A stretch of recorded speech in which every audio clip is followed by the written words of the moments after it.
There have been studies that have found that each day we make about 35,000 decisions. That's roughly 2,000 decisions an hour, or one decision every 2 seconds. In today's video, let's know His love in our choices.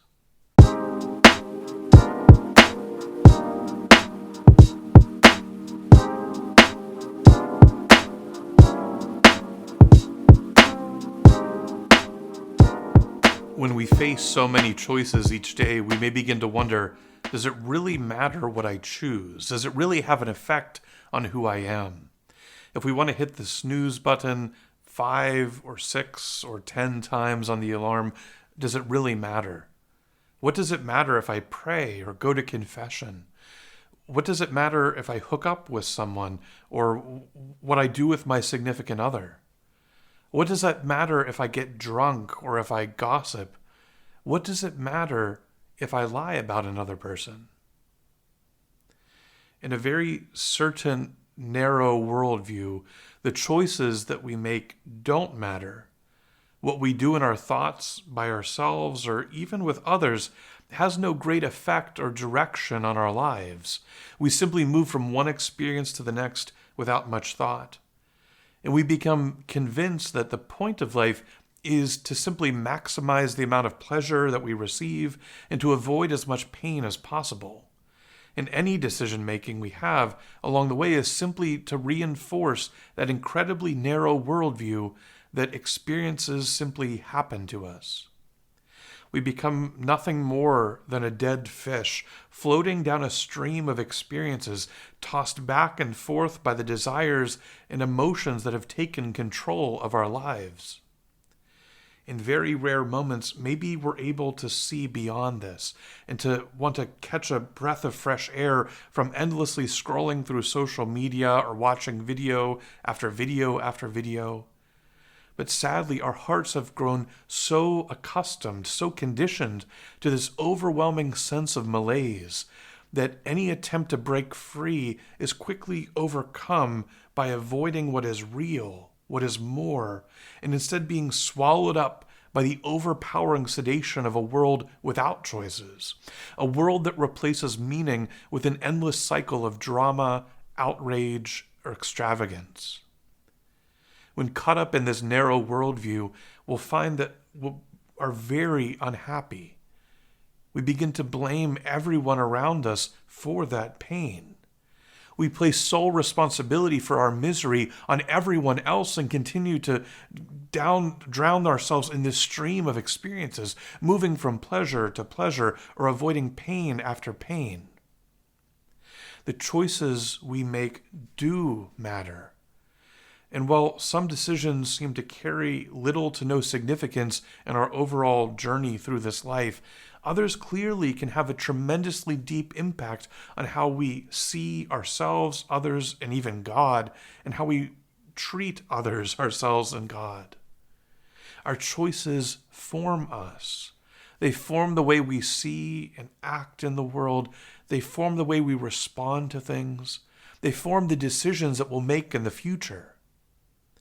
As someone deeply formed by his faith, J.R.R. Tolkien knew this, and he incorporated this idea into the characters in his story, The Lord of the Rings. The weight of the ring, its power, it becomes intoxicating and corrupting, so that anyone who finds it or bears it or even swears to destroy it becomes affected by it.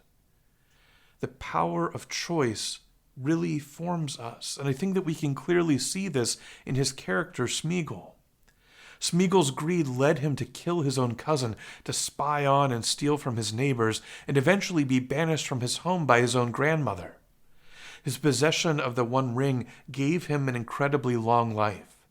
And during this time, we see that the choices he made to hold on to the ring continue to warp not only his interior life, but his physical appearance as well.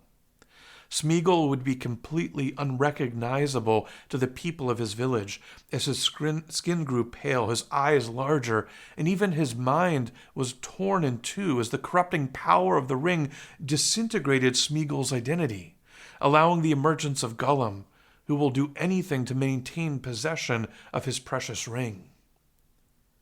When Smeagol killed his cousin for the ring, he wasn't immediately transformed into Gollum.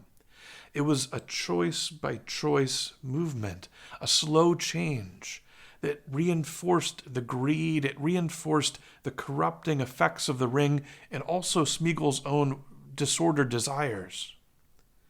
Our choices, they have the same power. Our hearts can either be ordered towards what is good or what is evil. And the choices we make not only reflect what way our hearts are ordered, but they also will incline us towards one direction or the other. If we grow in the habit of making choices ordered towards the good, it becomes easier to continue along this path. In the same way, if our hearts are rooted in bitterness, malicious thoughts, or selfishness, it's more likely that we'll continue down a path filled with these same tendencies. We can start to hear the words of Moses in all of this as a new covenant was being made. See, I have set before you today life and good, death and evil. If you obey the commandments of the Lord your God that I command you today, by loving the Lord your God, by walking in his ways, and by keeping his commandments and his statutes and his rules, then you shall live and multiply, and the Lord your God will bless you in the land that you are entering to take possession of it. But if your heart turns away, and you will not hear, but are drawn away to worship other gods and serve them, I declare to you today that you shall surely perish. In all of the 35,000 choices we face each day, we cannot forget the most fundamental need to constantly choose this path of life. This choice that some days will be easier, some days will be harder, but it demands our attention.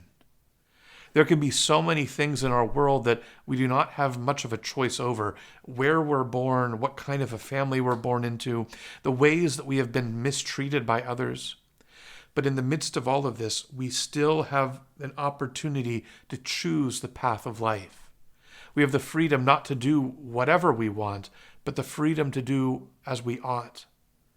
John Paul II tells us, Jesus Christ meets the man of every age, including our own, with the same words. You will know the truth, and the truth will make you free. These words contain both a fundamental requirement and a warning. The requirement of an honest relationship with regard to the truth as a condition for authentic freedom, and the warning to avoid every kind of illusory freedom, every superficial, unilateral freedom, every freedom that fails to enter into the whole truth about man and the world. Jesus is speaking the same words of truth into your life right now. The truth that you are worthy of being loved, and that you have the freedom, no matter your circumstances, to choose him in the same way that he is choosing you. Far from being this dead fish floating down a stream of pleasures and pain, Christ sees your dignity. He sees your worth, and he deeply desires that you not only know this truth about yourself, but you know the truth about him as well, that he wants to make you free. Free from the burden of the lies that we come to believe about ourselves, free from the narrow and suffocating worldview that wants you to believe that the point of life is to maximize pleasure and avoid pain. He wants you to be free. He wants you to have freedom, and in all of this we have a choice. Do you want to be free?